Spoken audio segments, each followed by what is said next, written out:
best behavior. I hope it works. Is it It working? does. It Is does. this thing on? Paul does this to me every week. And of course, now as I'm doing this, now I'll refresh the thing, an ad will come up. It'll be super loud, you know. Hey, everybody, welcome to Your Creative Journey Live. So glad to have you with And us. we'll be live in 5. You're 4. not. No, we're live. We're still live, and you know it. Hey, everybody. I am Kevin Gregg. So glad to have you here. I'm here with my co-host. Introduce yourself, will you? My name is Paul Carganilla this week. Well, it is. It should be just about This every week. week? And Yeah. we've got the awesome Korey Awesome Pollard here. Korey. Welcome. Yes. Oh my God. Hi, man. Thank you. We were just so taking a look. pleased to be here. Korey, first of all, you've gotten so many people that have been swinging by to come and see you here tonight. We got to give shout outs to some of your folks. We got Bill Cavan, is that right? Bill Cavon. Yeah. Bill Cavon. Right on. Hey, Bill, glad to have you here. Of course, hi to all of our. Did Christina help you today with some of your Instagram She stuff? did. I felt like such a Luddite. It was awful. Christina helps us with our social media stuff, so she's awesome. Hi, Dari, Melissa, good to see you here. Craig, as always, producer Craig is on. Kelsey, glad to have you here. Jamie Young is here for you, Korey. Hey, Jamie. All right, hold on. My wife is calling me in the middle of Well, this. that's what happens. Honey, you honey. gotta say hi to. Hey, everybody. She You're a knows this is star. happening. Yeah. So, Steph, well, she probably I'm wants in to the get middle on. of the podcast right now. she I love probably you. wants. I'll talk to you later. She probably wants to get on the show. So No, she was on a break from her class. Oh, We get that's our right. timing mixed up. It's this 2-hour difference thing. wow, I know it's Korey's in Chicago, as you can see from the awesome skyline that is out there. So glad to have it on the show. Hey, guys, we're just going to jump into it. I think we're just going to start our stuff. Hey, all of our regulars that are on here, thank you for joining us. Be sure to say hi to our visitors here as well. If you have questions for Korey during the show, please let us know. We'll try to fit them in. Okay. They do that in the comments or something. It's so weird Yeah. not to see anybody but you guys. I love this. That's okay. It's like we'll just pepper you with questions as they come. Sweet. I'll And say you who can go they're back from. if you're so inclined. You can go back after the show. After about an hour, it takes YouTube about an hour to load it, but you can go back and read the live comments in real time As it's happening. as you're watching the show. Oh, that's interesting. I don't know These if I'll guys- be able to watch myself. These guys are.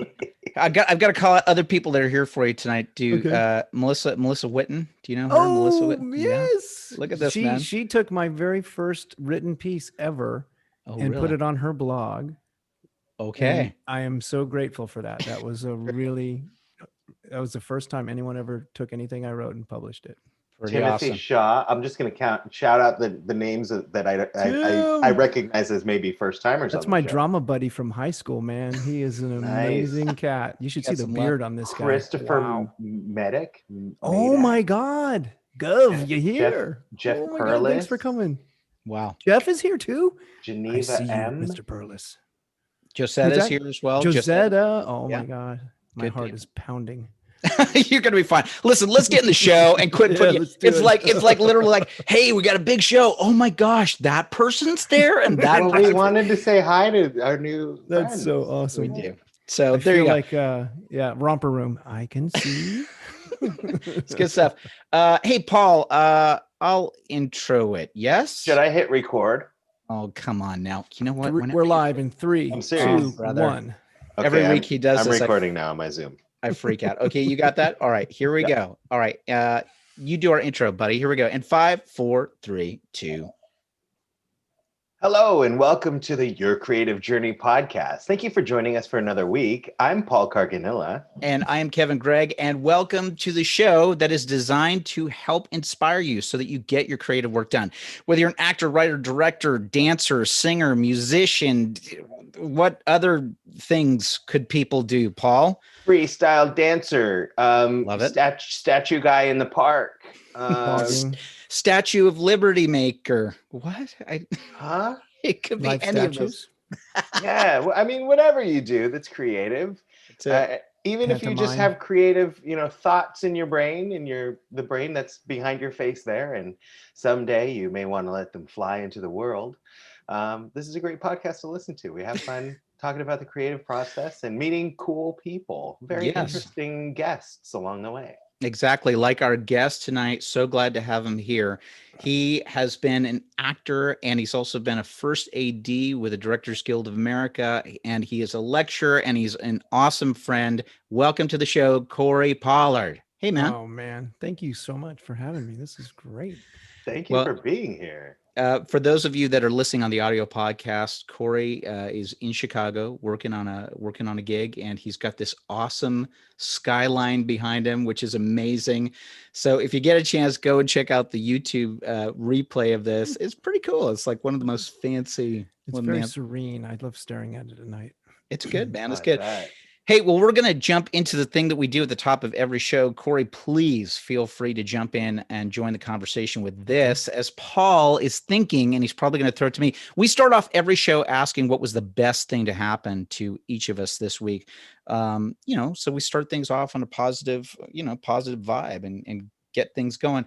Paul, it looks like you're struggling. Should I start this week, buddy? What do you think? Please do. You're the best. I dig it. Kevin, what is the best thing that happened to you this week? Well, I'll tell you, I've been sharing here regularly on the show that I've been just coming out the other end of sort of like a fog, like a funk, a depression, all these other things I've been going through. Fortunately, I kind of turned the corner last week by just sitting down and actually doing some work. I will say it's so interesting. I ended up getting a few writing gigs this last week. Nothing major, just small little gigs. But I'm going to tell you, man, there is something that is just like when you get, it's a fine balance, isn't it? I know Korey will completely identify with this. I run this balance of like making sure that I'm not defined or that my well-being isn't just because I work, right? Like that doesn't define me, right? Korey, I just took a 2-year step away from my workaholism and being defined by everything. And I'm back to work for the first time because I was struggling with that.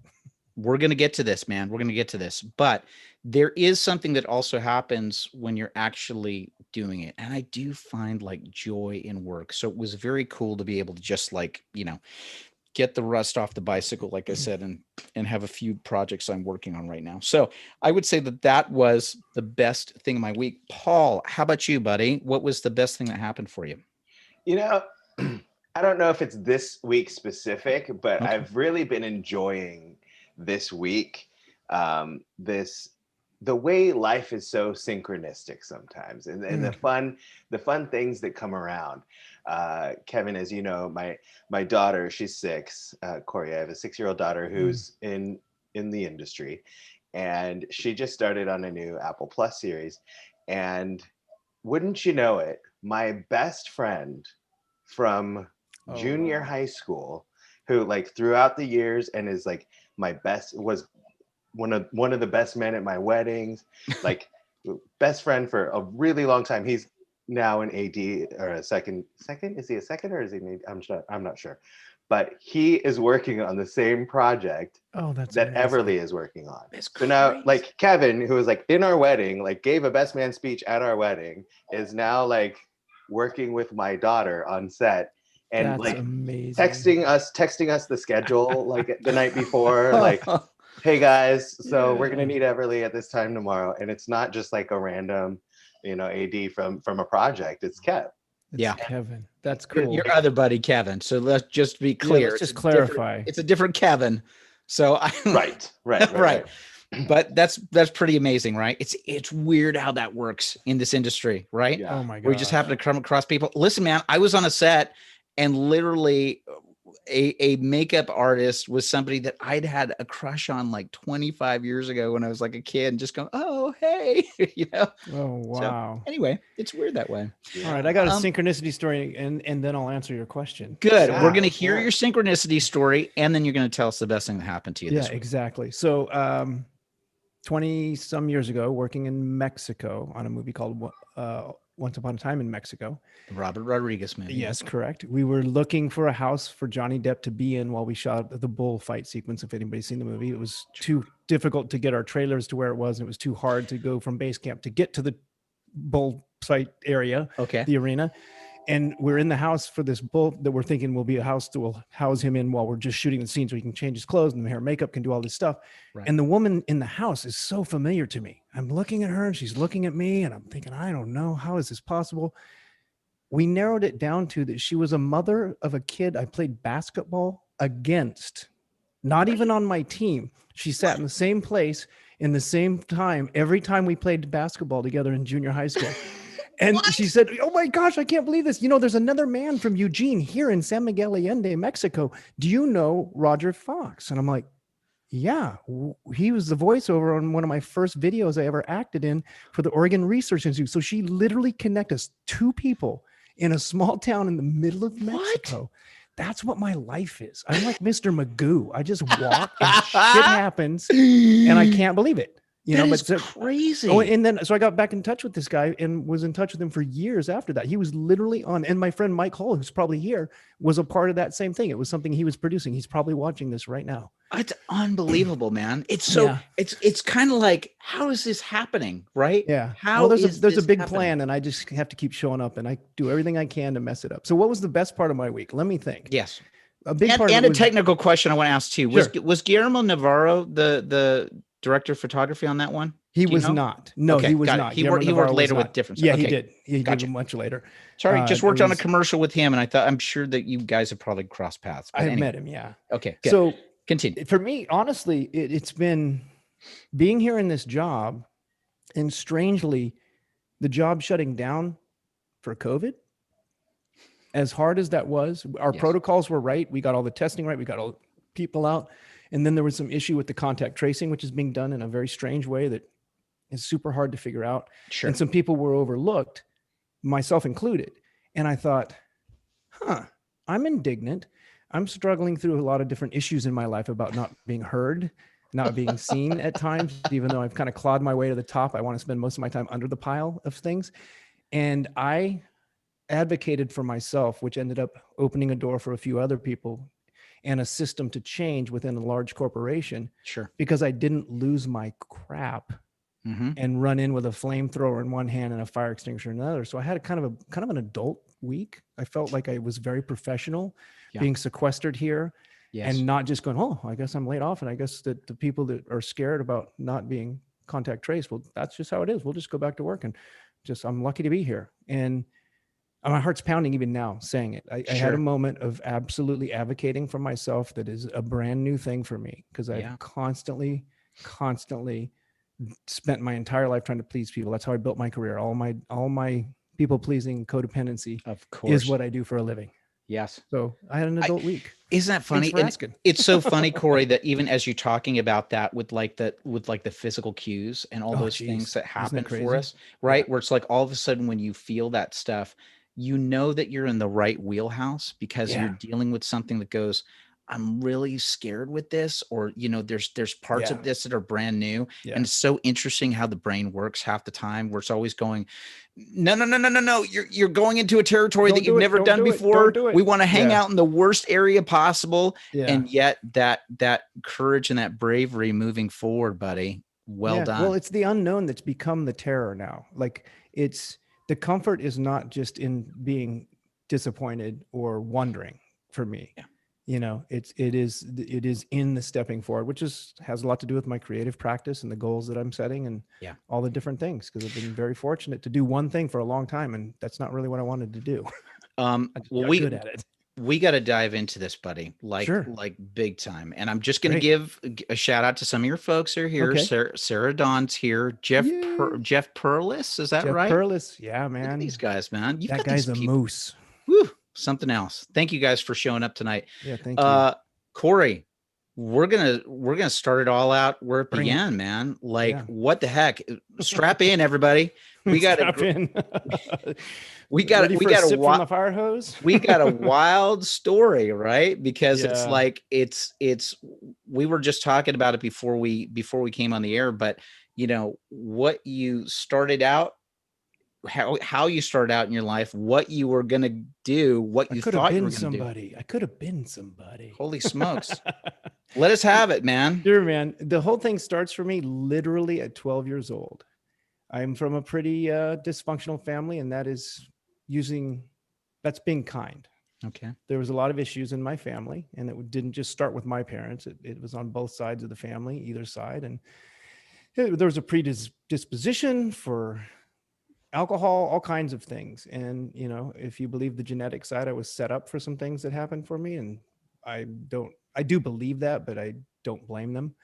So at 12 years old, in the chaotic life of my home, I was a big fan of the FM radio. I would listen to the radio and listen to the DJs. I always wanted to be a DJ. Yeah. And this particular summer in 1979, I heard two things that changed my life. I heard The Logical Song by Supertramp. Okay. And it made sense to me at 11, which is a little bit terrifying if you know the song, and it's really worth listening to it and then going, huh? Then there was an ad to become an extra in a major motion picture being shot in Eugene, Oregon at Hayward Field. And I thought, I've always loved movies. I want to be in the movies. I'd already had this desire. I loved stuntmen. I love stunts. I love action. I love all that stuff. And I had no idea how being a bumpkin born in Walla Walla, Washington, living in Eugene, Oregon at this time, that would ever happen. So I heard this ad and I walked out and I told my mom, I want to be an extra in the movie. And after a back and forth, I convinced her that it was a good idea, that she would cover the newspaper route that she pimped me to get. It was in her name and she made me do it every day. Because sorry, I'm not going to do, your mom would take your money. I mean, yes. Okay. Yes, I would have to go and do the collecting and everything. Okay. Yeah. Okay. Yeah, Gotcha. She gave me some. I'm sure she gave me some. Okay. Gotcha. So, you know, the question was, well, what about your, you know, she was teaching me to be very responsible. You know, she said, if I let you do this, what about the newspaper route? I don't think you should go alone. Right. Now, as I look back on that now, I would no more let my 12-year-old child ride their bicycle 3 miles across town to go work on a movie at 5 a.m. Sure. But, you know, the 79 and 80 was a very different time in our country. Of course it was. What was a small town? What was the movie that was shooting? The movie was called Personal Best. It was directed by Robert Towne. It starred Mariel Hemingway and Scott Glenn. Those were the first two big movie stars I ever met. Right. And I was a kid and I showed up for this event and I was almost crushed in the first. I had to talk a friend. The stipulation from my mother was, you need to talk a friend and their parents into allowing him to go because I don't want you to be alone there. Okay. Well, okay. Today, there's a lot of legalities of why a 12-year-old won't be alone on a set. You will know this, right, Paul? The fact that my career starts on it and now I make my living protecting kids because as a first AD, I take it very seriously when we have children on the set. Absolutely. But so here I am in line with my buddy and they hand us the pay voucher and tell us to go eat. I said, I don't have any money. They go, it's free. I said, I am in heaven. And that was the reality. I literally walked onto that set. We rode our bicycles and I saw the trucks. I smelled the gasoline from the generators. I smelled the bacon and the breakfast sandwiches and burritos cooking. And they said it was free. And I said, I want to be here forever. I want this to be my life. I want to be here forever. And then I looked down and saw the stuff I had to fill out and I didn't know what a social security number was. Sure. So I said, Brian, do you know what a social security number is? And he rattled his off to me. I'm like, I don't think I have one. Oh, wow. My parents hadn't given me my social security number. It wasn't a priority. Sure. So I ran to a payphone, if anybody remembers those. Of course. I dialed collect and I called my father in his office and said, I need your social security number. Yeah. I have to put one on this thing. I'm going to fill the voucher out in your name. Mm-hmm. Yeah. I don't want the money. I don't care about the money. You can have the money. So I was on that set for 3 weeks under the name of my father, completely illegally. That is a federal labor violation, as I understand it in my job today. Yeah. Nonetheless, it got me started. My buddy was done 2 hours into the day. He was over it. He was like, this is not for me. I'm done. I'm out of here. So now I'm stuck. I'm like, my parents, I have to have, I think my dad might actually be on here tonight too. I don't think I've ever told them this. He left. And every day for the 2 weeks that I was on this thing, I went alone and pretended that he was there. Oh, wow. I had to come. We had a great time today. Oh, boy. It was amazing today. And so I fell in love with it and I knew it was what I wanted to do. And then it was over. It was time for the family vacation. They weren't going to let me to stay. I had it all planned. I'm like, we will ride our bike every day. Yep. I will not even have Brian come in the house because that's the rules. I'll even put my dishes in the dishwasher while you're gone. They feed me 2 meals a day at the set. Right. I'm 12 and I'm telling them how I'm going to stay home alone. Yeah. I loved it that much. Wow. So that was the first experience. then that goes away. And if you've ever worked creatively, I don't know, maybe I'm just a weirdo, but I get so close to people. I dig the environment so much, and then it's over and I grieve. I didn't know how to grieve then. I just knew that I was sad. Yes. And that I'd never have that happen for me again. I was never going to get to work on a movie again. How was I going to do this? My dad said, hey, why don't you pick up the phone book and look at anything that looks like video production, or call every TV station and just ask them. And that's how I ended up meeting my friend Mike Hull, who might be here. He said he was going to try to listen tonight, but he was a guy who took me under his wing for a time and let me carry cases, taught me how to, operate a camera and how to set up lights. And I did that. And then eventually he started directing things for the Oregon Research Institute, like these educational videos and these other promotional videos. So suddenly I was the PA and the actor. At that point I was already dabbling in substances and things. And so it was really easy for me to be the kid that said no to drugs because I knew what drugs were. And I also then would be the kid who was smoking or doing, like I did all of these little roles in these Oregon Research Institute things. Wow. And fell in love with it. And then the big one happens. I'm already an at-risk kid in high school. I'm punk rock in a small town where that's not a thing. Right. So everybody knew me, but nobody wanted to hang out with me because I was dangerous, because I did the things and I hung out with the kids on the University of Oregon campus and partied and did all this stuff and skateboarding. And then Rob Reiner comes to town and shoots a movie. And I think it's one of these Oregon Research Institute things. It's actually a very similar situation to that phone call that I made from the ad that I heard on the radio to get the first job as an extra. Literally, it was, come be an extra in a major motion picture. Same thing again. I called the line, and the line was literally your hair color, your eye color, your height, and your weight. Okay. That was what it was. Yeah. And I got a call. And the call was, based on your vital statistics, we'd like you to come in. We're reading for local roles. Okay. I thought it was a joke. I thought it was somebody from high school messing with me. Okay. I went to drama class the next day. I'm like, all right, Mr. Siegel. Right. Sarah will know who that is. Sarah Dawn, who's here. She was one of the kids in my high school. And Tim and I were in a play together. Tim Shaw is saying here, I followed Korey around like a puppy dog. I'm not proud, but true nonetheless. We were so close. Oh my God. He's such an amazing man. So it was real. Yeah. He goes, well, my agent told me there's a film coming up here that Columbia Pictures is shooting. I'm not sure who the director is yet, but you need to take that seriously. I'm like, I'm the makeup guy in the drama department. I'm a funny guy, I think. And everybody tells me because I'm funny, I should be an actor. It was not really the thing for me. Sure. It wasn't on my radar. I wanted to work on movies. I wanted to be a part of movies, but that wasn't really the first and foremost thing. I was definitely a ham. Right. So I go to the first audition, and it's miserable. I'm already a substance abuser at this point. So I go in there with the edge off, if you know what I'm saying. Okay, sure. And you're about and how old are you? Like, what are you? Like, 16. I was 16 at this point. Okay. Yeah, 16 at this point. Got it. And I'm living in Springfield, Oregon, going to Springfield High School. I was a Miller. And so here I am going through this. I've never read before. He kind of coached me. Jonathan Siegel tried to coach me on this. And I went into that day and I was so insecure, and I did the work. And as I stood up to leave, the guy behind the desk literally says to me, that was really awful, but there's something about you. So like in the same moment that he had completely eviscerated me as an insecure, stoned teenager, he was like, but there's something about you. And nothing, like I walked out of there feeling horrible. I called Jonathan. I was crying. And nothing happened. And then a friend of mine, well, actually Jonathan first got a call. His agent called him and he had a reading. He called my father and said, Ken, I really think that Korey could do this. Would you allow me to take him out of school on this date? I have an audition and I'd like him to come with me.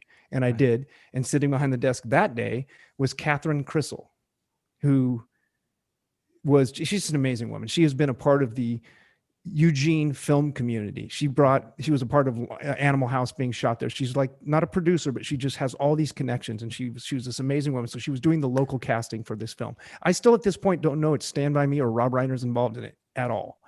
I think have they kept that just quiet the entire time? Yeah, I don't think I didn't know until he walked in the room, and I'll get to that part. Of course. Yeah. Because literally, I don't think I knew. I just knew major motion picture. That's how they talked about it on the radio, right? And it did turn into that. If people had known that it was a Stephen King film or something, even at that point, at that point I did not. And then so here's what happens. I go with Jonathan. I walk in the door. He told me, he goes, wear a jean jacket and a white t-shirt. It was a greaser thing. He like literally was trying to prime me. Right. And so I walk in the door with him and Catherine goes, oh my God, you get in front of the camera right now. You're exactly what the director's looking for. He's coming up here on weekends and he's casting local kids. Yep. You're exactly, I'm like, I'm a student. It's his audition. Yeah. I know. And he's like, get up there. Here's what I did. Hi, my name is Korey Pollard. I'm 16 years old. My hair color is, that was it. There was no reading. There was his nothing. Audition. His audition. His stats. Just vital stats. That was it. And she goes, oh, you're going to hear from us. You're going to hear from us. You're going to hear from us. A month goes by. I hear nothing. And then my friend Peter in our class. Now, Peter is an incredibly talented human. Mm-hmm. He is in the Actors Gang today. He is in Los Angeles. He is living the artist's life. And he was the guy that had to be the best at everything. He was the guy, and I'm the makeup artist and the producer and this is going to be amazing. We're all doing it. And I'm still doing that today. Right. What can I do? What can I do? How can I help? How can I get us over the finish line? What are we going to do? Yeah. And he got a call and his parents were out of town and the reading was on a weekend and he couldn't get there. And he asked me to give him a ride because my family would let me drive all the time. They had an extra truck and I got to drive. And my parents like, well, you can do that, but we have, we have Christy Savoy's wedding to go to, and you need to be there. So you go drop him off and you get right back. And so I go and I drop him off and I walk into the hotel and I watch him go up the mezzanine, watch him check into the table. I'm like, I wonder what would happen if I went up to that table. Can you believe that? Yeah. Wow. What is the audacity? Yeah. Especially considering that I'm already just like not a well human because of the choices I was making with drugs and alcohol and all the things. But I was grandiose enough to think that I had something to do. I walked up to that table and said, hi, I'm Korey Scott Pollard. I'm here. And she goes, okay, well, and she's flipping through the papers. And she goes, there must be some mistake. I said, well, come on. This is the auditions for the movie. Why would I be here if I wasn't called? I mean, I am lying. I am making this up. Lying. And she goes, flip. Oh, there must be some mistake. You're not supposed to come till next Sunday. The director's coming up on weekends to read for these roles. We'll just put you in. Cut to sitting down with Peter. And he's like, what are you doing here? Yeah. We're sitting in this room together. He's mad. I'm like, of course. I'm supposed to be getting home and dressing for a wedding. And if I'd been an organized AD like I am today, I would have been dressed for the wedding then and just gone. Right. No, didn't figure that out. I was 16. No prefrontal lobe. It wasn't working. Sure. And I was stoned. So basically we got these sides. There's like, 3-4 lines each. We got these sides and I go, do you want to work on them? He goes, no. I'm like, oh, fuck. Oh, yeah. So then it happens. The door opens and in walks Meathead. Rob Reiner. And literally that was the summer that Spinal Tap came out. This is Spinal Tap. And I loved that movie. Oh yeah. And he's in the movie. Yep. And he was the guy I grew up watching on All Is the Family. Yep. And I think every ounce of blood left my brain when he walked in the room. I was like, okay, yeah. Scott Glenn, cool. That's Meathead. Yeah. And we began reading. And my middle name is Scott. Korey Scott Pollard. My acting coach then, my drama teacher said, you need to be Korey Scott. You need to have a performing name. I'm like, dude, I am not changing my name. Good for you. And so I said, I'll meet you. Korey Scott Pollard. You can put my whole name because it's an homage to my uncle. It's my uncle's name. And I wanted that to be a part of it if I was ever famous in Hollywood. And so the whole time we're reading the scene, Rob Reiner is sitting behind, sitting there looking at us. He's got my resume in his hand. He's going, Korey Scott. Korey Scott. And I'm thinking, I am so bad at this. That guy was right. I am awful. He's indwelling my name on his brain. He never wants to see me. Like, this is what my mind is doing to me at 16 years old. Of course. Right. Okay. Right. Then I leave and realize I'm in trouble because it's now been 40 minutes. And so I drop him off at home and I go to my house and I am in trouble. Get your suit on, get in that car and get your sister there. It's still weird to me that they left my sister with me and didn't take her to get to the wedding. But anyway, so they did this. Right. And I'm driving back and I realized the church is a half block from the hotel that I just left. Wow. And before I know it, I'm pulling in and my sister's going, what are you doing? I'm like, I don't know. I just have to go upstairs. No idea why I'm doing it. I go back up the stairs, and now sitting outside at that table is Catherine Crystal. And she goes, "Oh my God, oh my God." And I said, "Has anybody seen my wallet? I think I left." "What am I doing? I'm lying again. What are you talking about? I am Korey? just lying. Like, this is me. This is who I am at my core. I am making it up." Yeah. And she goes, oh my God, you got the part." She tells you that then? She said, "He walked out of the room when you left and you got the part." And the next thing, Andrew Scheinman, the producer, and Steve Nicolaitis, the producer, came out. I was 16 years old. I signed a contract. That wouldn't happen today. The contract told me I was making more in a week than my dad made a month. I go back down to the car or the truck with this contract in hand, signed contract. Wow. And I walk into the reception. Yeah. Not the wedding. I have missed my friend Christy's wedding. I think her sister Kim is on this right now too. She's here in Chicago, and we reconnected and spent 2 hours on the phone the other morning having coffee. Yeah. Wow. So literally, I walk into this room and I feel like I am in so much trouble. I was still stoned. I felt like every person turned to look at me. Yeah. I walked over and I saw my dad. He was just pissed. And then something broke over his face. He just looked like he couldn't understand. And I had the contract in my hand. And I walked across the room and he said, "Where the F have you been?" I said, I got a part in a movie. I got a part in a movie. And I handed him the contract. And he looked at me and he looked at the piece of paper. He looked at the number and he looked back up at me and goes, "What?" Wow. Like, it happened. That is how it happened. Wow. And then for 6 weeks, I was on a contract and I worked 6 days total out of a 6-week contract. I was on weather hold and I got that call. I got the call from Jim Benke. He's the second AD on that job. We're still in contact today. Yeah. I'm working at a pizza parlor. I've just started my shift as the bus boy. Right. And the manager comes out and goes, "There's some dude on the phone for you, says he's from Columbia Pictures." I go over and I answer the phone. Jim says, "Hey man, this is it, buddy. It's raining and we're moving to cover. I need you to come in and get a haircut and get dressed and go to work. How soon can you be here?" I was like, "My shift ends in 4 hours." He's like, "You are being paid." Yep. I was paid all the time to be on hold. Yes. Unfathomable to this kid. And can you imagine the parties I was having because I was, quote, rich? Like, I was at 16 destroying my life. Of course. So I don't know what to do. I wish I could remember this manager's name because I owe him amends, because I literally turned around and said, I got this part in the movie and I got to go. And I walked out of the restaurant and I never went back. I was so mortified. Wow. I literally walked off the job and never went back. Wow. Not good. Crazy. That's okay.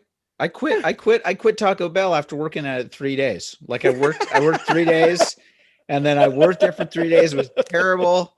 And then I just left. I never came back. They awesome. said, "Oh, call you," and I never called back. And then I think like a couple of weeks later, I ended up seeing like somebody had cashed an actual check I had gotten, and they didn't even sign my name. They printed out my name, and it's Greg, right? So it's like 3 G's, but they had written it as just GREG. And it was just like, okay, it happens. Sometimes we just walk. Sometimes we walk, man. So that summer was amazing. It changed my life. I felt like I belonged somewhere, but I didn't feel like I belonged at all. I mean, the people I was with, River Phoenix, I mean, Kiefer Sutherland, Richard Dreyfuss, like, it was beyond comprehension for me. And I felt so comfortable there, even in front of the camera, even though I was horrible. You know, I was horrible. I was so nervous, but Rob made me feel so good. Like, these people were just so genuinely believed in me and thought that I had something, and I was destroying myself. You know, it's so interesting that you would have that experience on the set. I've talked about it before here on the podcast, and you know, you've had your experience. At times I've said this in this industry. I think in this industry, there are some of the most amazing, incredible people that I've ever met in my life. Yes.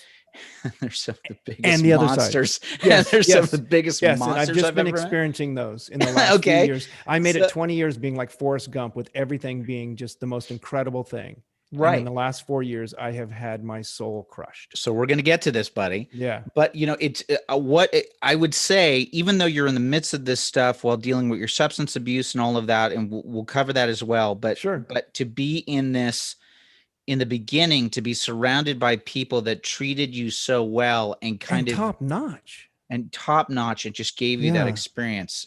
Wow. What a thing. What a deal. Yeah, it was really amazing. And I felt so awkward and so weird. And it was a profound summer. Mm. It was definitely, and so it sets me up. I was still that at-risk kid. Mm-hmm. I was still that punk. I will say it, I was a drug addict at that age. Mm-hmm. From go, I had the issue. Yeah. Because it was a solution. It quieted my mind and it made me feel good. Yep. It made me feel like I could deal with you and maybe you could deal with me, if that makes sense. Yes. So the show is over and the money's gone. I spent every penny. Did you do it that summer? Did you spend it all that summer? Just about. I think I spent it just right into, it was right into the school year. Because here's how it goes. Jonathan Siegel cast me. Tim, remember this? The Shadow Box. I still want to do this play. He said it. He said you were awesome in it. Said you were awesome. Well, except I never made it to the stage. I mean, rehearsals, I was getting there. You know what I felt I identified with? The death. If you know the play, it's a guy dying of cancer and going through. And what happened for me is I knew that my addiction was causing me to go down this road. Oh, I haven't ever told this story. My heart is pounding right now. So essentially, I knew I was going to fail because I couldn't remember all the words because of the drug abuse. So my solution to the problem was to tell my dad I had a drug problem and get myself put into a treatment program to avoid being on the stage that day. Wow. I'm saying this out loud for the first time. Wow. In public. Wow. And it was such a terrible choice, but it saved my life, because what I learned in that place after I finally got to the end of my road, which was not for many, many, many, many more years, that I could give up that solution to my problems. The stuff that I learned at 16 years old, when it introduced me to a group of people who overcame a seemingly hopeless state of body and mind, I knew where to go when I really reached that seemingly hopeless. Wow. I'll tell you what's so important to have you on the show tonight, especially for our regular listeners that are here. We unpack part of the artistic journey that we have. And I know that sometimes everybody has these experiences. I would say this, that there is one issue that a lot of creatives deal with, that I've experienced, that I've run with some incredibly talented people. We're processing a lot of pain, right? Like, you usually see some people that are like just immensely talented and have got all of this stuff with them. There's probably something else that's there. Not all the time. And I know that I've gone through it here over the last several years, where I realized, like, I've been running away from stuff. You talk about the, the people pleasing, all the other stuff, these codependency issues, all of this stuff that comes up.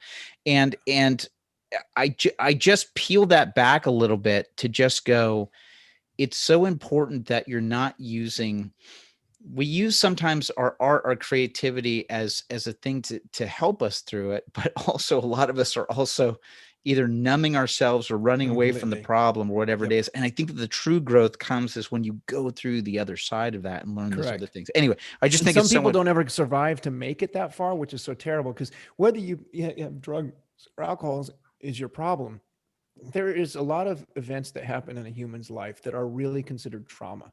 And I would not have believed that had I not become abstinent and become sober and learned to live a different way.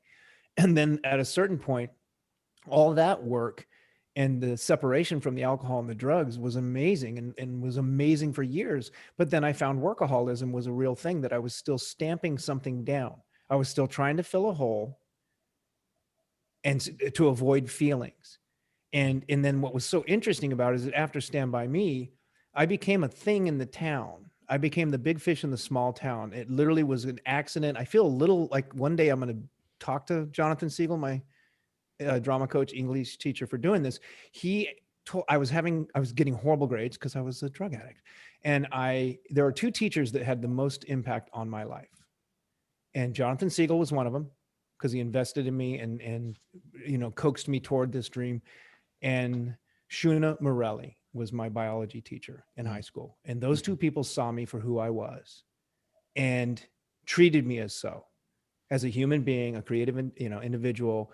And Shuna, more than Jonathan, had an incredibly positive impact, because Jonathan was all about, I think you have it, you're going to get somewhere. And what he did is he asked me, because I was failing English, if you keep a journal over the summer while you shoot the film and submit it to me after, as soon as you finish filming, I will up your English grade. Okay. You got your work project, dude. You got your work project, your credit project. Yeah. And so I took it for summer vacation. I hated it. I didn't want to do it because I was too busy being stoned and being there. And I didn't have a writing skill, and I always wanted to write. Sure. And he knew that. And he was trying to coax me into it. And so I half-assed it, like I did most things at that point. And I gave it to him.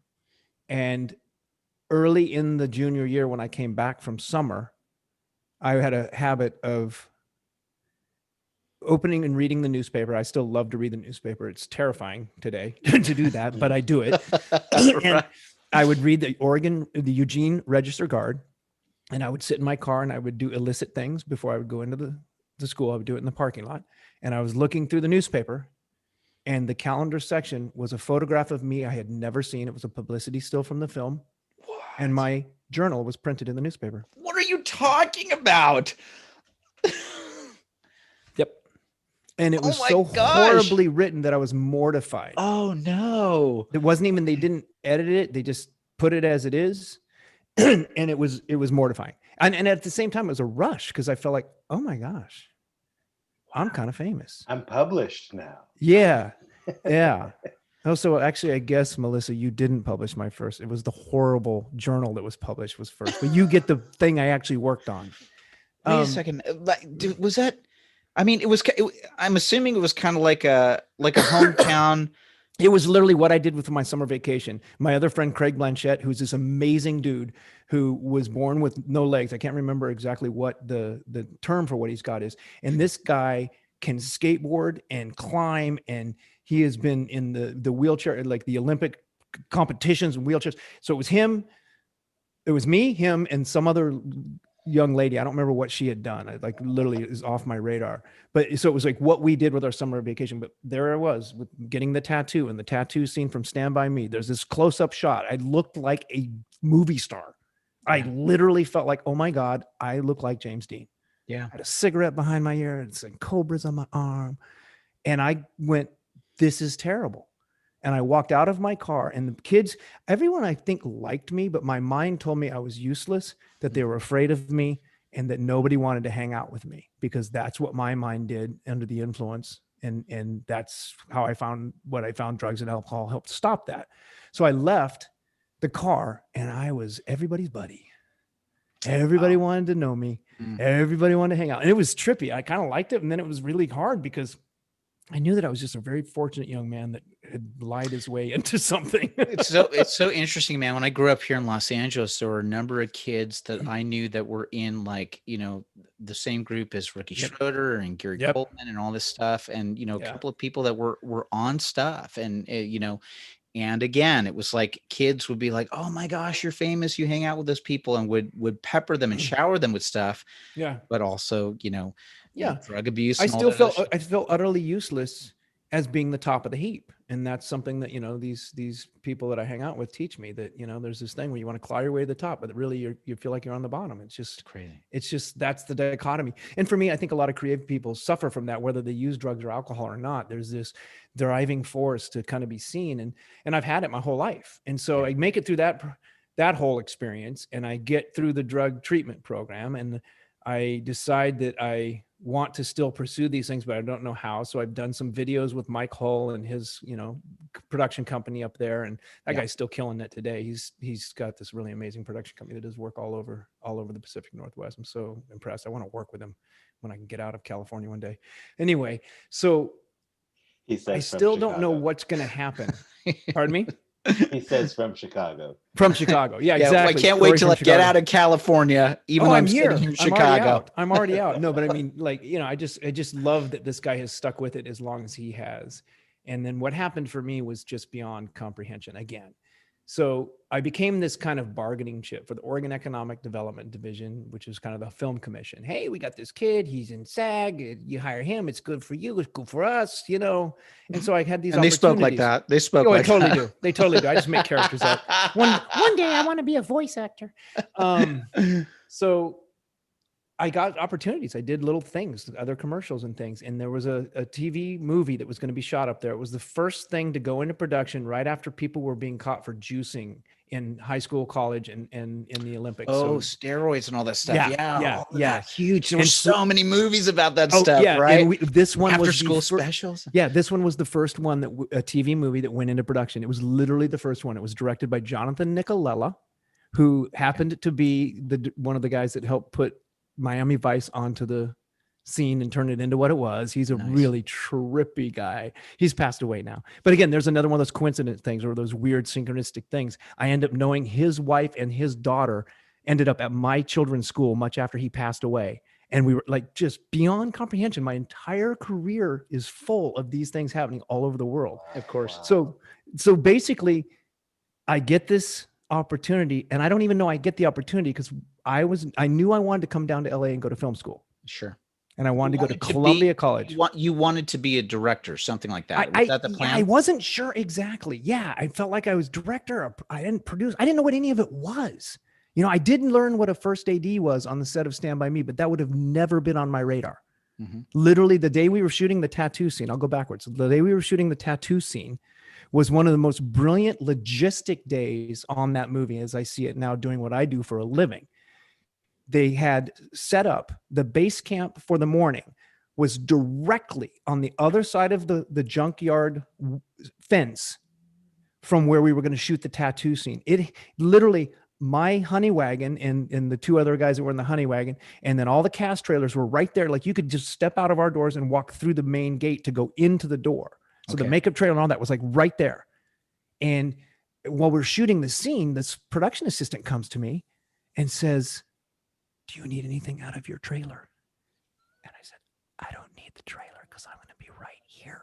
Yeah. Why? Because they're whispering because they're shooting. Yeah. And she said, "Because there's a company move at lunch." I said, "What is that?" They said, "All those trailers are going to move because we're going to shoot a scene out there." I'm like, "That city moves?" Because there was so many trucks and trailers. Like, why would you park it there to have it move? Because there was a move and they were going to go to another location. And I understand it now because I do 7 company moves in a day through Mexico and do all these things. But at the time, I'm like, why? Right. He wanted us as close to the set as possible and then move the trailers to where there was a makeup change and that we had to be back in the trailers and they would be at the other side. Like, it was brilliant. And I go, who decides that? She goes, Irby Smith. And she pointed, because I said, how does it work? She goes, stand next to Irby. You'll see. And I watched this guy finish the scene. He goes, "Okay, we're checking the gate. If the gate's good, that's a company move. Good gate." And literally when he said that, company move, truck engines went on. Yeah. Things started moving out of that lot. And I'm like, whoa. Yeah. I didn't know what it was. Didn't know that's what I would be doing ever. Mm. Would have never in a million years imagined that I would be a guy doing that. Let's jump to some of this if I can, if you don't mind.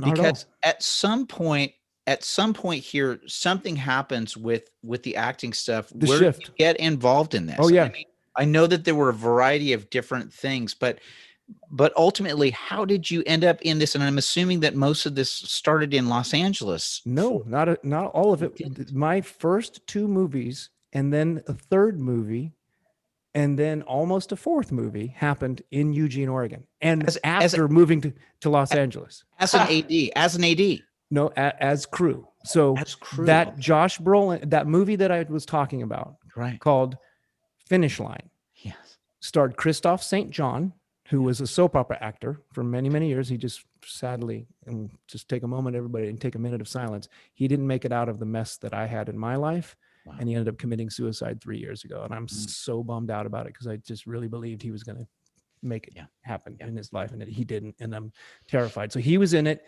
and I missed an opportunity to be in the movie. They were going to give me a role that ended up being played by Josh Brolin because I was the local kid. Yeah. That was the plan. And I went and fought forest fires to get my money to move to Los Angeles. And I didn't communicate to anyone. So I came back and everyone was angry at me. My agents, everybody was angry because I didn't communicate. Yep.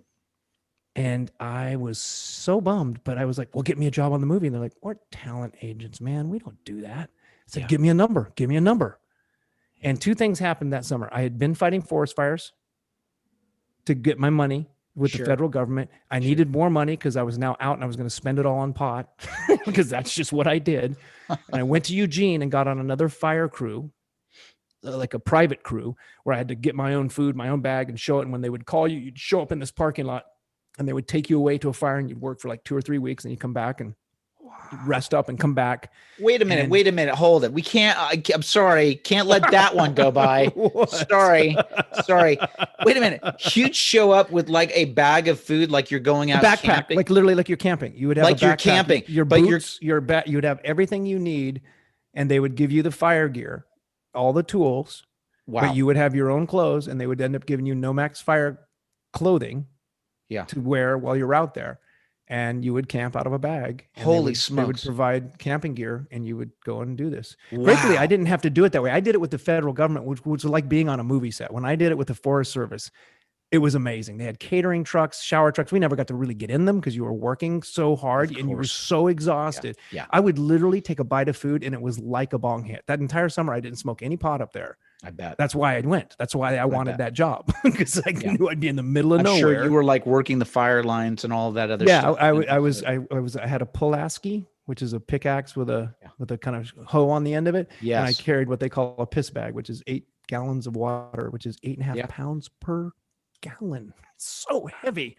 Holy it was smokes. Not fun. It was fun. I actually loved it. I loved it almost as much as movies. As a matter of fact, I almost stayed there. But so what happens is I come back into town. I come back down into Los Angeles. I mean, into Eugene, find out I've blown it, get the office number, get into the office, get hired as a driver and fired in 15 minutes because I was 18, not 21.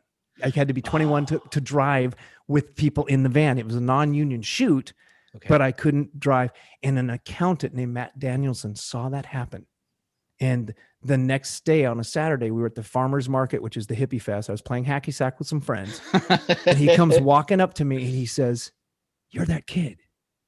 I'm like, okay, I get that a lot. Is this a Stand By Me thing or what is this now? And he's like, "I saw what happened to you in the office. I'm working on the movie. I'm the accountant." And I felt so bad. Here's the name and number of Greg Grande, the art director. He's expecting your call. They're hiring crew right now. Wow. So I called him. Yeah. And I showed up and I walked into a warehouse full of furniture. And on the other side, they were building flats. So I got a sense that they were what they did. Furniture and flats. They were dressing a set. They were doing something. I had no idea. He sends me to his office. He says, "I'll be back." And I'm looking around, trying to get a sense of what do they do here? And I see drawings of sets. I see all these things. I'm like, okay. I get it. He says, "All right, so Matt recommended you. What can you tell me about the art department in a movie?" I was like, "If you're asking me if I can make a room look like a room, I can. We moved a lot. I know how to move furniture." Yeah. He's like, "Good answer." He said, "What if I told you you needed tools to do this job?" I said, "If you gave me a list of tools that I needed to go to work tomorrow, I would have them." Yeah. He goes, "Good answer. You're going to be an on-set dresser. I mean, rather a swing gang set dresser." Yeah. And so I didn't know what that was. He goes, "Show up tomorrow morning at Hayward Field. I'll show you." Now, Hayward Field, that was where I was an extra the first time. Now I'm a set dresser on the set at Hayward Field. Okay. That didn't escape me. Yeah. I thought, what? Get there. We're putting up these vinyl. We're putting up fake posters over like the real Nike stuff because Nike was still in them back then. And it's wet. It's cold in the morning. And we're trying to put this up. We're wiping it with towels. And I'm like, you know what? We need a hair dryer. And Greg Grande looks at me and goes, "It's called a heat gun. If you go over there, it looks like a hair dryer. It's in my kit. Go grab it." And I grab it, put it up. And pretty soon I started I dug what the work was, and I kind of saw solutions, and that happened for the whole day. And pretty soon I was like, he would lay it out, whatever it was that needed to be done. It was covering things, it was hanging things. And I was just like, yeah. At the end of the day, he goes, man, I knew I made a good choice. He goes, I want you to be my on-set dresser. I was like, does that mean I get more money? He says, no. I said, well, what do I do? He goes, you're going to be right next to the camera. The camera points one way. I have these posters. I have other things that can fill the frame. And the DP will say to you, I need something to fill the frame, and you'll put it in. Now, when you go in a house, you need to make sure you know exactly where all the furniture is. I'll give you a Polaroid and you take pictures of it all. But when the camera needs to go somewhere, you have to move that furniture out and let them put the camera there. And the same thing, you'll fill the holes. And then you put all the furniture back. It always has to go back exactly like you saw it when you got there. You take these pictures. I'm like, okay. And you stick with the prop guy on the set. Yeah. The next day I was working on a set as an on-set dresser. Korey, it literally sounds like your life has been a series of things happening and being present in the moment and then stepping into the opportunity. And Without just a saying, plan. yeah, like without a plan. It is I look like a guy ultimate with a plan. improv. It's ultimate improv. That's what it is. And people don't want to hear that. So when I teach at film schools and I go to places, they're expecting me to go, this is how you get from A to B to C to D. That has not been my experience. But I show up and I do the hardest work that I can do. And I started moving the furniture 33 years ago. And suddenly, partway through that, I meet a guy who's an AD who's seen me do some prop work. And he's like, dude, I think you'd be a better AD than you are a prop guy. What? Are you saying I suck as a prop guy? I didn't like being a prop guy. It just got me on the set. It was stressful. Yeah. I didn't like it, but it was a great gig. Like I just continued. So I get a Pell Grant. I work on that movie, the finish line. And everybody's like, you don't need to go to film school. You're going to work all the time. You're amazing. You're a breath of fresh air. You're amazing. I think that means I'm going to work with them. I moved down there. I still have this Pell Grant. I still have this school waiting for me, Columbia Film School. It was on La Brea at that point. Now it's out in the valley. And I get there, and within 3 weeks, I have no idea what I'm doing. I'm terrified. I'm living on Christoph St. John's floor in his apartment. He lives with his dad. I'm living on the floor in his apartment. His dad does not like having me there. Does not like it. And so I have no idea. I moved there with $150, a quarter ounce of pot, in my mom's car. Wow.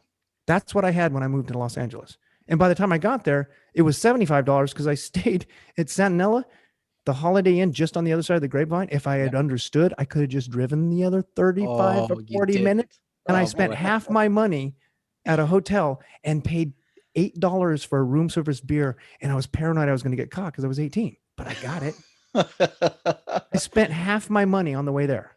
Oh my gosh. And 33 years later, I'm still there. I am so blessed. It is unbelievable because exactly what you just said is it. So the next opportunity comes. I have no idea how I'm going to do it. None of those people, Greg Grande, none of these people called me. I didn't get a single call from anyone I knew. I was trying to, not even a return call. And I'm like, what did I do? Yeah. And then I get a call from a guy named Mick Mulfordle, who was doing set dressing on a movie called The Fabulous Baker Boys, which was an incredible opportunity. Yeah. And I go to the interview. This was another classic interview. All right, well, you come highly recommended by this guy, and we're really, I don't know that guy. Oh, he goes, you're not supposed to tell me that. I'm like, but I don't know him. Why would, like, how would he know who I am? So he gets him on the phone and he goes, oh yeah, no, I haven't worked with him. I got the name from this guy. That's weird. My screen just went black. You're good. I went, I got the name from this guy. And I'm like, I don't know that guy. He goes, okay, I'm about to just kick you out of my office. Like, I don't understand why you're even here. So he makes one more phone call. Right. And the second guy says, oh, no. He comes highly recommended from Greg Grande, which was the guy who hired me in Eugene, Oregon. Yep. Greg Grande is still a huge production designer, but he happened to design a little TV show called Friends. That was all those years ago. And he's done like every massive television show since then. And so that was the beginning. He hired me because of that. And then I learned something about Hollywood that first day getting in the cab of the truck. Do you guys remember the band Wall of Voodoo? Yeah, You remember I'm on totally. a Mexican whoa radio. Absolutely. Well, I got into the cab of this truck to be the set dresser, and this dude looked just like Chaz, the keyboard player. Sure. And I'm thinking the whole time, I don't even ask him his name. I'm just sitting there looking like, God, that guy looks like Chaz. And I finally said, do you know that you look like Chaz from Wall of Voodoo? He goes, I am Chaz from Wall of Voodoo. Look, their videos were on MTV right then in 1988. It was still playing. Wow. I said, but why are you doing this? You're a furniture mover. Mm. He goes, because a recording contract is an effing mortgage. Yeah. And I learned right then that the fallacy of Hollywood and entertainment, Yes. it is not what it appears to be. No. They threw a bunch of money at those dudes. They made an album and they were in debt because they had to pay back everything because they didn't actually support. Like I went, yes. And I met Michelle Pfeiffer and I saw the bridges, and I ended up in the movie. The posters that you see with them standing there and then them standing there and then Michelle is added, that sequence. Yes. I am the body of Jeff Bridges. I am dressing a set one day that's his house. Yeah. And the production designer, and that's another weird thing, that guy now lives in Walla Walla, Washington. Yeah. Jeffrey Curlin. He lives up there, and we have now connected at a film festival. I'm wearing the t-shirt for right now, Walla Movie Crush. He was sitting in front of, it's so weird. My life is so weird. But so this guy runs in and goes, put this tuxedo on. I'm like, it is 95 degrees and I'm dressing the set. Like, why would I put a tuxedo on? I need to take a picture of you. Why do you need to take a picture? Like, I'm learning about the movie business and I don't even know I'm learning about the movie business. Yes. It's not even them. They put like his head on my, like, I'm 18 years old. I am a bumpkin from the Pacific Northwest. I don't know anything for anything. And I'm baked still at this point in my life, having the time of my life. So swinging, set dressing there. That job took me past the time for school to start.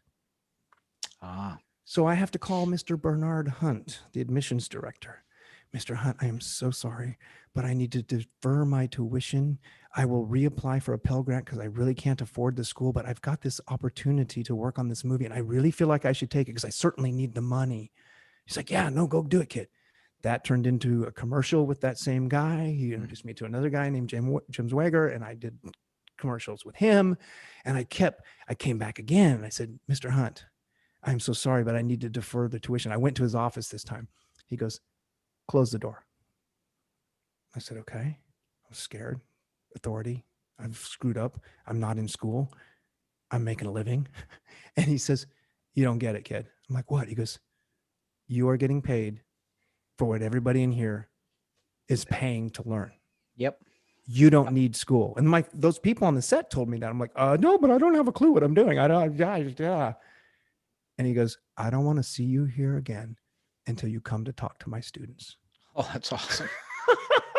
That's awesome. There's my college education, boys and girls. I'm going to tell you, man, there is something to that of just like physically doing it. I've learned. And that has helped me. Yeah. With any of that, any performing or any of that stuff, it's almost like you just got to do it. And then here's the thing, if you ever happen to look at my IMDb page, not that I ever expect that you would, all of those things are amazing. And they were all of my self-defense mechanisms, solving other people's problems to where I didn't even really enjoy or see the people I was around. I just make everything happen because I just have to please and have to fix my family, like all this stuff. That's just who I am.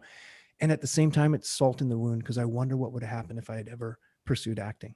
I never pursued it. As a matter of fact, when I moved here, the night I moved there, Los Angeles, I'm in Chicago, not there, here. Anyway, my big plan for fame was to hang on River Phoenix coattails because he saw me as a disaster. He was not a person taking drugs at 15.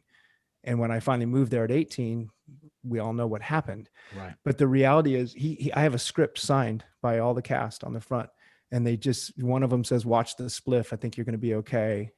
The other one says from River was, you need to slow down, man, because you really have a future. Wow. And so I thought, I'm going to get down there. I'm going to hang out with the boys. It's going to be this amazing thing. And he passes away. And gratefully, I wasn't there.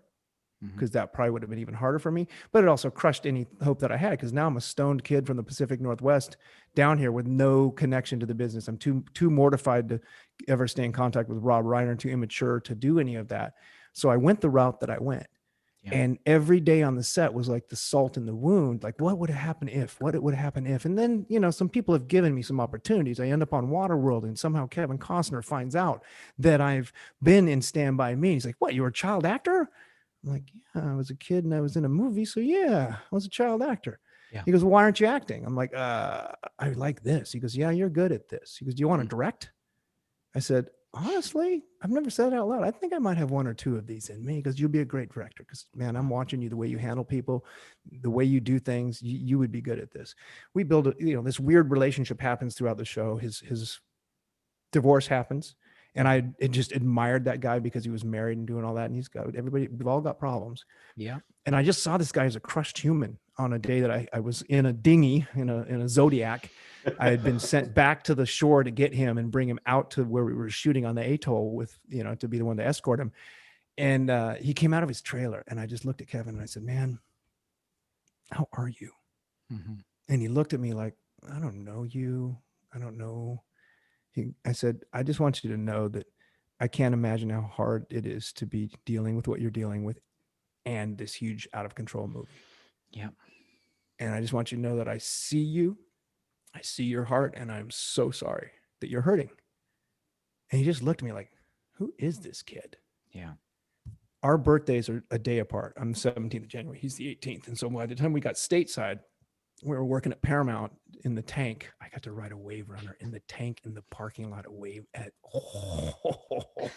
On my birthday, they let me get in the tank and ride it. And they threw a birthday party for the two of us. I had never been included in anything like that in my life. They made a cake with a cake for me and a cake for him. Mine had my likeness on it, hanging 10 on a surfboard. It was literally me with my long hair at that time. Wow. With a little goatee that I had. And they gave me a wetsuit, and we were walking back to his trailer, and he looked at me and he says, "Man, what do you really want to do in the business?" Mm-hmm. I said, "I don't know." He goes, "Well, you're good at all this." I said, "Thank you." And he goes, "What about acting?" And I said, "Kevin, I love this so much. I would love to do that. I don't think I'm a pop icon like you, but I love the fact that you came from crew and that you care about the crew and that you're here and you do what you do." Because, "Korey, stick with this. You're going to do everything you want to do in this business." Wow. Jump cut to, "What about acting again?" I said, "Kevin, if you ever direct another movie, I would love to read for you." Mm-hmm.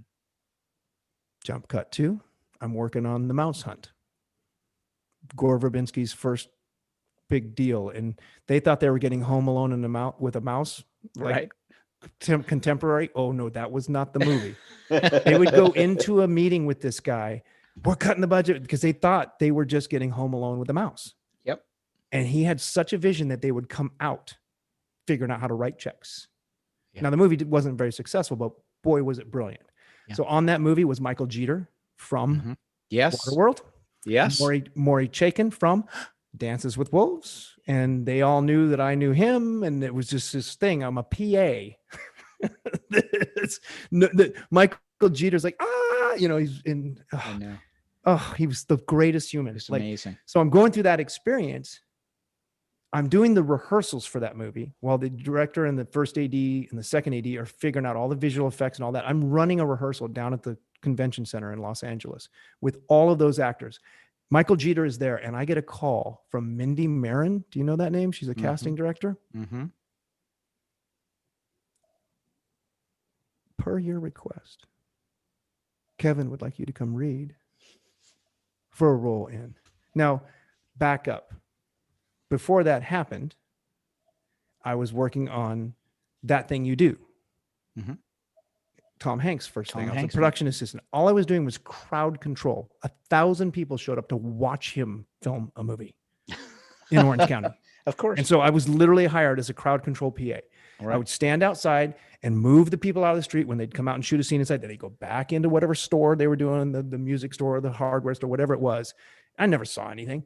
One day he came out to take a walk with the locations and someone else, and the AD says, "Hey, stick with him."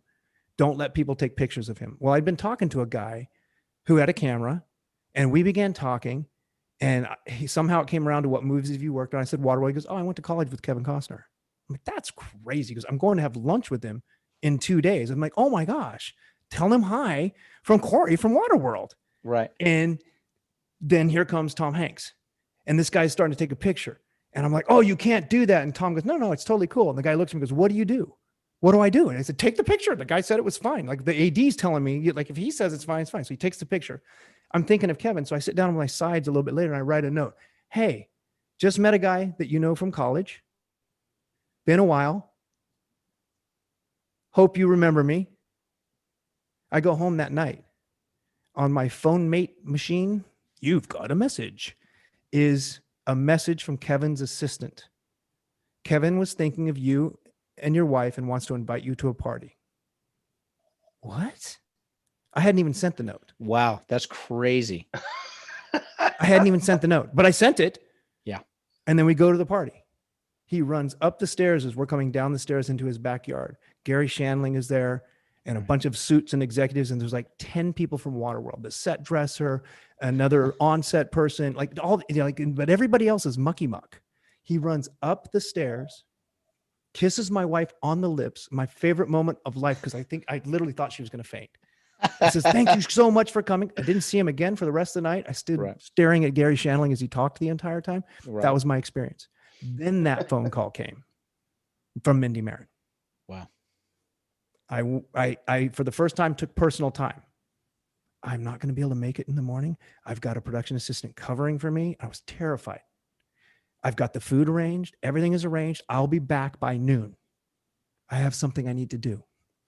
I go to Warner Brothers and I'm pulling through the gate and I'm like, I am auditioning for a freaking movie with Kevin Costner. Right. Now, Kevin's company had brought me in a couple of times to work in their office and answer phones once or twice. Never Kevin, never having anything to do with it. I'd been friends with people that were around him on the movie. Sure. And that happened. So I walk in the office. There's a bunch of dudes who look like me reading the same role. And Michael Jeter is sitting in the office. We had just been at the rehearsals the night before. I hadn't told anybody. Yeah. The person behind the desk goes, oh my God, you're here. Because I'd been in his office twice answering telephones. Mm-hmm. Michael goes, oh my God, are you on every movie in Hollywood right now? And I'm watching these guys next to me go, who is this guy? What? Yeah. And then Kevin comes out to get Michael. And I get up to go to the restroom. And I'm walking as they're walking away. He goes, not you yet. I said, hey, I'm just going to the bathroom. And now at this point, nobody will talk to me in the waiting room. Because I'm chatting. I'm not nervous. I'm like, should be petrified, but I have never, ever felt uncomfortable in the environment of a set from the first time I got there at 12 years old. Wow. Never felt uncomfortable like I didn't belong. Crazy. Is that weird? Unbelievable. Weird. You ended up getting this part in the movie? I got the part. So I do the reading. I got the sides at 9:00 at night. I worked on it till 2. I got up and went in there. went and got the food and everything ready for the other thing, then drove to Warner Brothers. I went from downtown to Warner Brothers. Mm-hmm. And he goes, what do you think? I said, Kevin, I am blown away that I'm here. And it seems like a big role. I'm going to give you everything I can give you, but I was up late and he goes, Korey, basically here's the deal. My process is this. I've read every actor in Hollywood that I want to read. And now I'm at the part of my process where I bring in the people I care about. Mm. The people who've impressed me and the people who've helped me. And I said, I'm literally tearing up right now. I said, I have no idea where I fit in any of those, but I'll probably be able to live the rest of my life on this moment sitting in this room with you. And so Mindy Marin came in, I did the scene. I took it a very different way than was intended. And at the end of it, he says, man, if you don't get this part, there is a role for you. You're a good soul and a good heart, and I want you on my set. Mm-hmm. And I walked away going, he's going to make me an extra. I can't be an extra. I can't do that. I can't. I left, started the movie. I'm on location up in Northern California, up near Yosemite. I mean, we're near, Yosemite, and in Bass Lake area. And I get the call. It's here are your dates. You don't even need to come for a fitting because it's the production design, the costume designer from Waterworld. He's got all your sizes from when I was fitted in Waterworld. I had to stand on his boat in costume to cue lots of stuntmen doing lots of things. And so they literally had my sizes. I did not even have to have a fitting, but I had a job. I had a job. I had to quit a job. That producer blackballed me. Oh boy. Said, you'll never work for me again. I'm like, that's amazing. You don't see the opportunity that I have. And I have a child and I'm getting paid on the A card for X weeks. And you want me to work for you for $100 a day and you're going to hold it against me? And he did. Yeah. I ran it. We were members of the same club for a while and he was still holding it against me. The opposite sides of the coin. It's crazy, right? It's crazy. Right there. The opposite sides of the coin. We have to touch on this stuff if we can. Anything. We're sip from the fire hose, buddy. Right. I know, it's a sip from the fire hose. Because honestly, Korey, this could be like a 7-part series with you, dude. We can have him on for the next 15 Mondays, right? I know, right. Because there's so you just much. have to get to the implosion that happened last year. You know, you just got to get there. Well, because there's so much, and we do. Before we get to the end of this, I want to talk about the project that you're working on podcast wise as well. Yeah. Oh, thank you. But I do want to say, this. No. I do want to say this, if you can. We haven't been able to touch on a lot of the AD stuff, but I do want to cover this. So I know that you're working in the industry and doing the AD stuff, but I do want to touch on this, man. Something happened to you a couple of years ago. Something happened to you several years ago where it was just like, you know, you'd been doing all of this work in the industry, doing all this stuff, you know, working on sets, AD stuff, top of the top. What happened a couple of years ago? I started to wake up to the reality that I was a workaholic. Even though I may not be drinking or taking drugs, I was hiding from my feelings by solving everyone's problems. And it was fantastic. It's a lucrative way to make a living, but it was killing me inside. And I still love what I do for a living, but I had to come to terms with some things that had happened in my past. There was some abuse and some pretty rough stuff that was trauma, like we talked about in the beginning. Mm-hmm. Each of us experience things. Trauma is not just getting beat. And I had that experience, and it was not many times, but the 2 times that it happened were profound because they were in the name of Jesus and they were really hurtful things that happened to me. Mm-hmm. And I'm so grateful I have a faith today that goes beyond what had happened in that space and whatever that intention was by my mother. Yeah. And I've grown incredibly from that, but I never accepted that it happened to me. And I never processed through the grief of having my childhood stolen by not being able to trust that person anymore. And there's a whole series of events that go through to waking up on the show 911 and realizing that I was doing this people pleasing and I was toxic and sick and going to die. Literally felt like I was just beyond living anymore. Can I get clear on this? Sure. Did it feel like an anxiety attack? What the heck was it? I started to not be in love with being a servant, which is what I've loved my whole life. I started to get to the point where I wanted something. I wanted approval from certain people and I wasn't getting it. Mm-hmm. And I started to realize that was this dysfunction of trying to fix a family in my past. Mm-hmm. And I was operating that way at work. And though it wasn't outwardly fighting people, there was a toxic relationship in that management structure that we were oil and water. And I had said, no, I won't come back to the second season of the show. And I was on the Orville and the show was struggling. And some executives at the network asked me to go. And I wanted more money and I didn't get the more money, but I went anyway.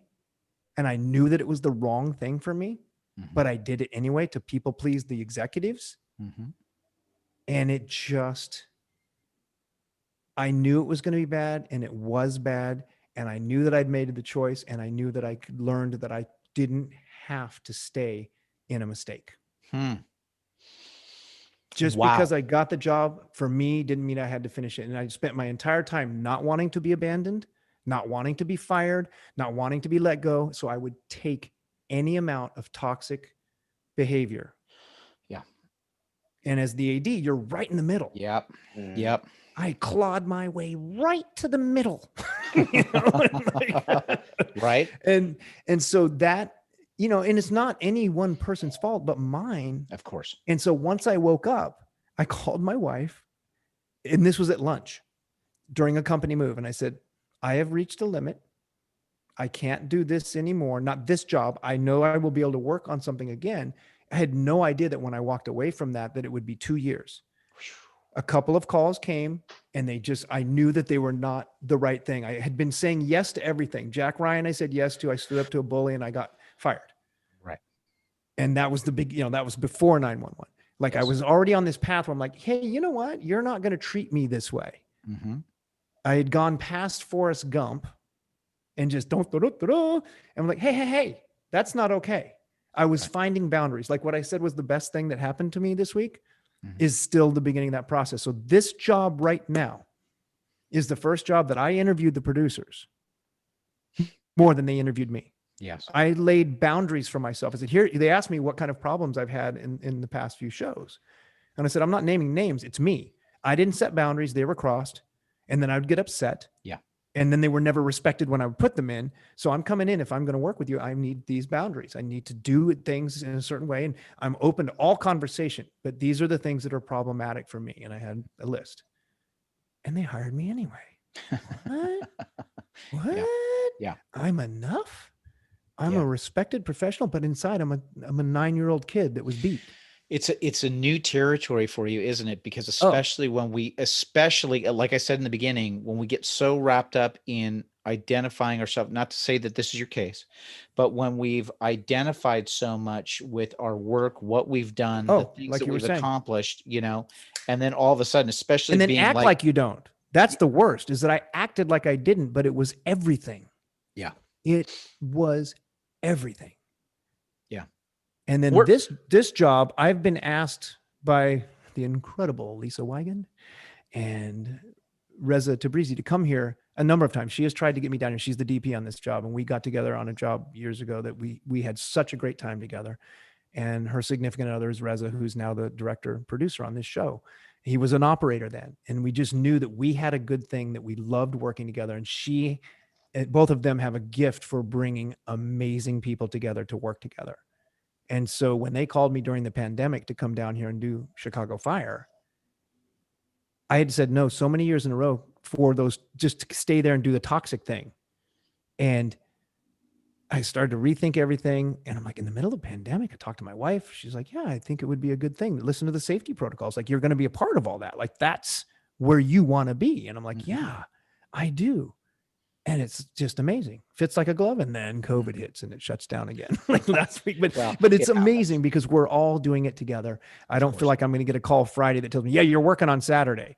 Right. I will actually know because it's a part of a plan during the week, which is something that I've experienced over and over. Like, there's no way you just came up with that this afternoon, like, just to get it done. And I won't be treated that way anymore. Korey, it doesn't surprise me in the least that you are again in the middle of another situation where another curveball or another thing gets thrown your way, right? Because it just feels like your theme has been I was raised in chaos, and therefore chaos is my forte. But here's the odd thing, brother. Here's the odd thing. It's almost like you're in a learning cycle of 100%. stuff, right? Like, especially when we invite God and everything else into our lives as we're working through this process. It's like, and sometimes I feel like we get thrown these again and again, where it's like literally God saying, totally get it. We still got to work a little bit on this. We still got to work. And I'm open to that. That's the thing. I asked as the sobriety gift came to me, as my life actually changed and I began to do that thing that I could no longer control. I said, and I say every day, this is how I live my life. What is your will for my life now? Not what's my 10-year plan, my 5-year plan. I've got these things like the podcast that you just mentioned.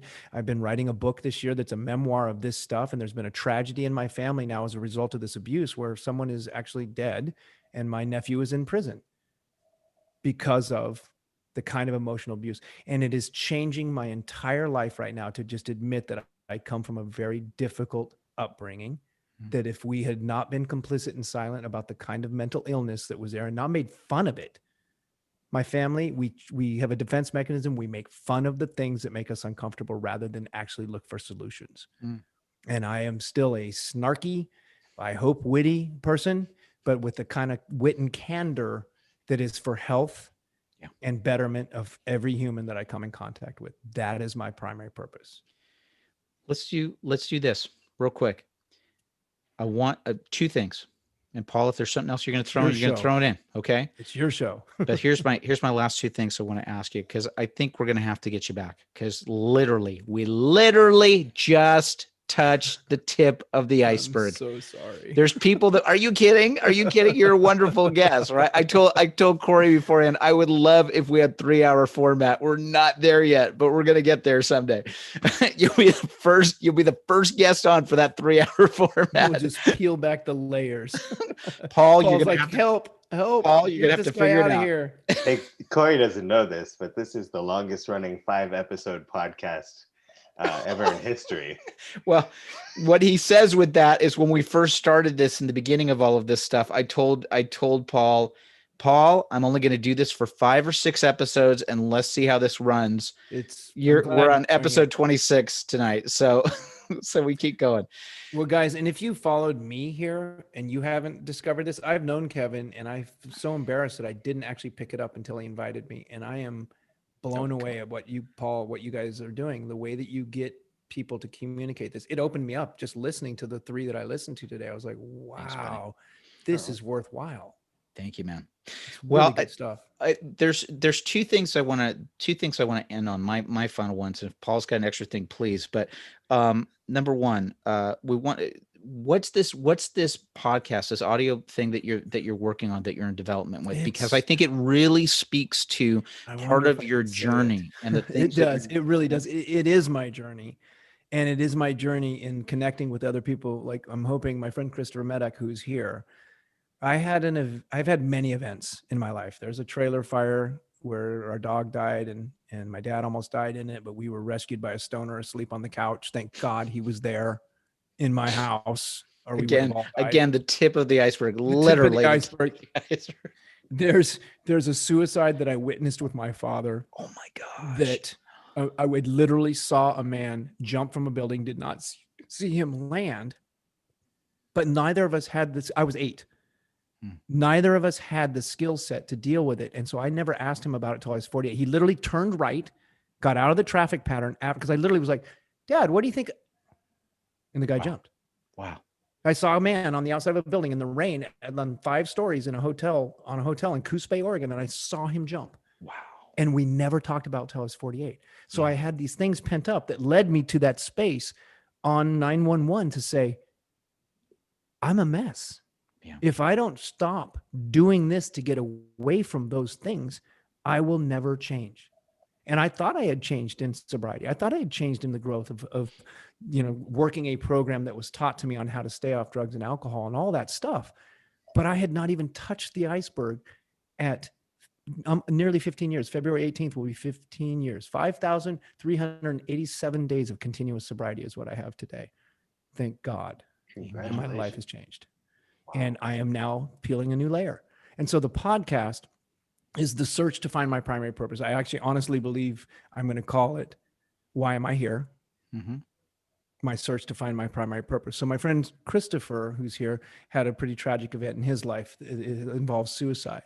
And he and I are discussing him being the first guest. And it's going to be a guest sharing a song and me sharing a song and lyrics and talking about, because music, like I said before, music has been a really big part of my journey and healing and triggering. And like I've used it in different ways. And then the goal is to also then bring in the artist who wrote the song. This is what it did for me. This is what it did for him. Why did you write it? And it'll be totally different. Yeah. But I think there's something so magical about music and mystical about the sharing of that kind of creativity. And again, that's why I'm not your typical AD, because I'm not just a logistics nut. I care about so much of the creative process and setting a tone on the set for the actors to do what they do, because I want to be them. I want to do it. I'm a 51-year-old guy who's got a pretty damn good life, and I never tried what I wanted to try, and I'm pretty successful at something that people would kill to do. It was a gift. I have a gift, and I'm using that gift because ADing, as hard as it is, I love it. It's easy for me. I love solving problems. And especially now with the work I've done in the last 2 years since stepping off that set, the people that are in my life that are here watching me Thank you, Josetta. Thank you, all of you, for showing up for me tonight. This means the world to me. And I get to be of service by using my skill sets, and I don't give up the dream. So the podcast is literally that, in a journey. And I have a PhD who is my therapist that has written a really amazing book that'll be a part of it. Shona Morelli has written an amazing book called Body Mind Bridge, which is the work I'm doing right now, because this stuff stores in your body. The toxicity of these traumas exists in your body, and it will stay there until you, it's not just pray it away with Jesus. Like, I believe in a God beyond my comprehension, but if I don't physically do the work and lay this stuff down and get in touch with it, it doesn't just evaporate. Sobriety didn't just happen. I had to admit and concede to my innermost self that these things had happened to me as an alcoholic, that I did it to myself. These things I'm conceding to my innermost self happened and I'm powerless over, but that I can grow beyond them. And that's what the podcast is to literally be on that journey using music, artists, migrant film workers, Hollywood tribe members, and people that are trauma survivors, alcoholics, drug addicts. They're my people. Amen. Do it. Get that into the world. You got so many people here on the feed that are just shouting out to you. Josetta, Timothy, Julie, all of these people just sending love your way. I'm telling you, man. I can't wait to hear it. And if you ever need any help with anything, just well, thank you. Well, yeah, I'm very interested. I spent some time with Christina today trying to understand your whole system, and it's amazing. And I think I would love to talk to you about it because, wow, you guys are killing it. Thanks, brother. You have a very, very good support system, and I can tell you do too. So pretty amazing. Well, I'll tell you what, I think we've gone long on this, but Korey has been screwed it all up. I'm sorry. No, it hasn't. It's been even a little bit. It's been such a huge blessing. Hey, Paul, can we tell the people that are just listening for the first time, if they like the show, what can they do to help us out as we continue with more episodes like this, with what you saw with Korey, and also pointed back to the other stuff that we've done? If you're enjoying the live stream on YouTube, go ahead and like the video, of course, subscribe to the channel. And if you want to find out anytime any of these are starting, there's a little bell on YouTube too. You just click on that and your phone will let you know when there's a new episode starting in 30 minutes. It's a great way to keep in touch. Another thing you can do, if you're just listening to the podcast, the audio version, you can give us a rating on Apple Podcasts. Any positive rating will also help us reach more ears and hopefully, find new people who might enjoy hearing the content that we're putting out there. So hopefully if you're listening now, you're enjoying it, and some people who would as well. We'd appreciate any type of support you're willing to give us. Absolutely. If you dug the show even tonight, just share it with other people. Just go, oh my gosh, you got to listen to this guy. Korey, I can't thank you enough, buddy, for your transparency, for your heart, for just who you are. I mean, literally, this feed is just blowing up. We didn't even get to all of your Waterworld stories. We got Brian Reed that's on here that also works in production, was just like, just all of those things. You're just amazing, dude. I'm so happy. Well, thank you. I'm so grateful for you guys, man. Yeah. I mean, I guess that's it. My primary purpose is to tell these stories. So I'm writing diligently, and I'm no longer afraid to share. And, something's happened. I'm uncapped, and it's time. And I want to just keep in this process because I make a good living, but I want to have a life that I, enjoy what I'm doing. And that's where I'm headed. Thank you guys so much. Dig it, buddy. For inviting me. Check out Korey Pollard. Look him up online. And as soon as we get all the details that are happening with your podcast is coming up, share that with us so that we can share it with the audience here. Yeah, we're getting so close. Thank you so much. Hey, we're going to end the audio podcast right now. YouTube folks, stick around for a second so we can say our byes to you. Everybody listening on the audio podcast, thanks for joining, and we will talk to you next week. Thank you, guys. Check out Kevin's son Maddie's band's music. Here it is. Bye. That's it. That's awesome. That's the end of our audio podcast. Hey, everybody on YouTube, you guys were amazing. We so much here, Korey. So much love coming your way. Brian Reed said, yeah, Korey, let's do episode number 2. Tim Shaw said, I'd show up to listen to you speak in front of a landscaping company. Tim is so brilliant, man. Yeah. He is such a smart man. I loved him. Coach, who's on here? Coach, I want to get this right. Coach Kella? Coach Kella? Do you know who that is? Oh, Chella? It says Coach Chela. Yeah, it's a woman that's there, but I don't know what that's. It's like a play on Coachella, but it looks Yeah, like it's her probably name. Coachella. Cella Fiorini. I'll bet You're you. not. She You're worked on not a Waterworld norm. for me. You're not. Oh, it's your cousin. You're not. Oh no, you're not. You're not a normal AD because you've schlepped furniture. So it's somebody that knows you. Yeah. That they're Oh, digging that's you. awesome. So anyway, we've Oh. got a whole bunch of people that are shouting out for that. Hey, we can't thank you guys enough for showing up tonight for the live Thank feed. you guys. Corey, Yeah. you were absolutely amazing. We're going to end the live feed here real quick, but please join us next week on your creative journey. Share this with other people, and we just want to say thank you so much for showing up tonight. Thank you. Hey, Corey, it was a huge pleasure to meet you, man. And I hope You too, Paul. I hope we get to chat again. Yeah, I want to help you guys in any way I can as well, because I'm really impressed with what you're doing. The conversation is super important and it is so powerful. Like I was so touched. I was so embarrassed, Kevin, that I didn't listen until today. I was like, you're good. Oh, you're my good. Gosh. I'll tell you what, I'm going to end our live stream and then we're going to cut it off on the other side. Hey, everybody, we'll see you next week. Thanks, everybody. Bye-bye. Bye. Wow. You